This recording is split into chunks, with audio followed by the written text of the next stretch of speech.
मेरा नाम रुबिका लियाकत है और मैं पत्रकारिता यानी जर्नलिज़म से जुड़ी हुई हूँ।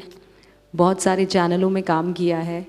शुरुआत लाइव इंडिया से हुई, उसके बाद न्यूज़ 24 में गई, फिर जी न्यूज़ के साथ काम किया, एबीपी न्यूज़ के साथ काम किया, फिर भारत 24 चुना और अब बहुत जल्द एक नया अनाउंसमेंट होने वाला है।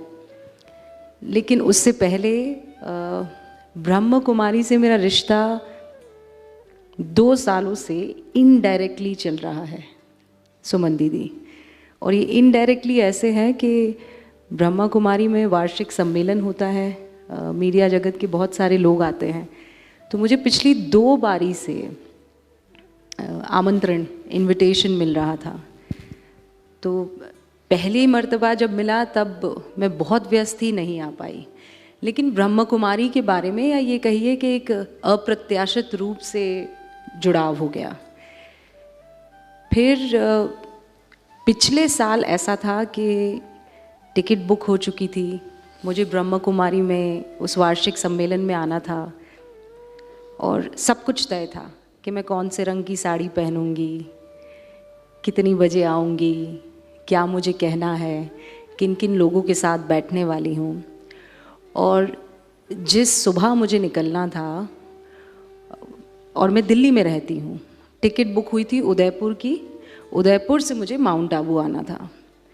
तो जब मैं उदयपुर पहुँची, उसके लैंड करते ही मुझे ये पता चला कि मेरे पिता को ब्रेन स्ट्रोक हो गया है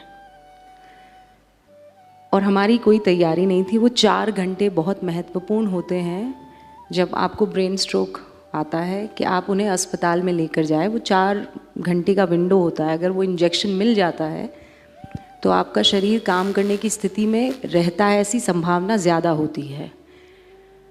और मैं आज तक वो शब्द, वो अल्फाज नहीं ढूंढ पाई हूँ कि ब्रह्म कुमारी संस्था को और यहाँ पर तमाम जो लोग हैं उनको कैसे धन्यवाद कह सकूं।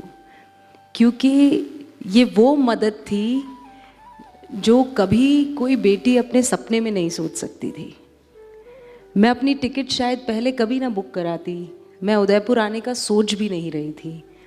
और बाबा ने इस तरीके से अपने पिता की सेवा में मुझे बुलाया, ये मैं आज तक समझ नहीं पाई हूँ।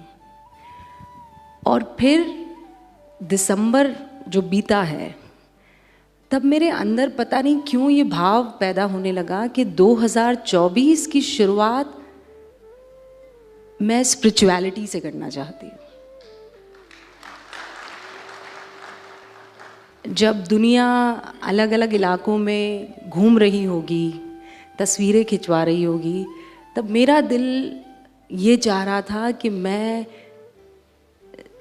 अपने आप को पहचानूं, मैं खुद से मिलूं। और ब्रह्म कुमारी से बेहतर वो जगह क्या हो सकती थी। तो मैं अपने बच्चों को भी लाई हूँ, अपने पिता को भी लाई हूँ, अपनी बहन को भी लेकर आई हूँ। और एक सच्ची बात बताती हूँ दीदी, मुझे नहीं पता था कि यहाँ एक जहाँ बसता है। तो जब मैं यहाँ आई तो कोमल भाई साहब हैं जो मुझे बाहर लेने के लिए आए। तो जब गाड़ी हमारी अंदर एंटर हुई तो हमें समझ ही नहीं आया कि हम कहाँ आ गए। और मेरे बेटे ने मुझसे कहा, मम्मा यहाँ तो सब एंजल्स हैं, क्योंकि सब सफ़ेद कपड़े में थे। ये देखिए, मैं सफ़ेद में नहीं हूँ और हमारे परिवार को छोड़कर बाकी सब सफ़ेद में नज़र आ रहे थे। तो उनको ऐसा लगा जैसे छोटे बच्चे डिज्नीलैंड में जाते हैं, वैसे वो किसी जन्नत में आ गए हैं। हर एक चेहरे पर वो 2 इंच मुस्कान है, माथे पर शिकन नहीं है। मैं जितनी बार ऐसे करती हूँ मेरी 4 लकीरें पड़ जाती हैं दीदी, लेकिन यहाँ पर मुझे लकीरें ढूंढने पर नहीं मिल रही हैं। तो आज वो शुरुआत हो चुकी है और मैं बहुत दिल से और शिद्दत से बाबा का ध्यान रखते हुए, सुप्रीम पावर का ध्यान रखते हुए, हमारे यहाँ कहते हैं खुदा का ध्यान रखते हुए, और मैं ये जानती हूँ कि ब्रह्म कुमारी में न पंथ की, बात होती है, ना धर्म की बात होती है, ना मज़हब की बात होती है, यहाँ आत्मा की बात होती है।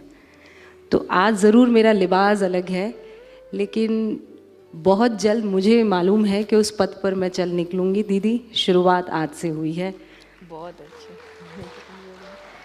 तो आप लोगों का साथ और आप लोगों की दुआएं रही, तो ऐसे ही यहाँ बैठकर अपने आप को पहचानूंगी और ऊपर वाले से कनेक्ट करने की जो वो पहली सीढ़ी है वो चढ़ जाऊंगी। आप सभी का बहुत बहुत शुक्रिया मुझे सुनने के लिए।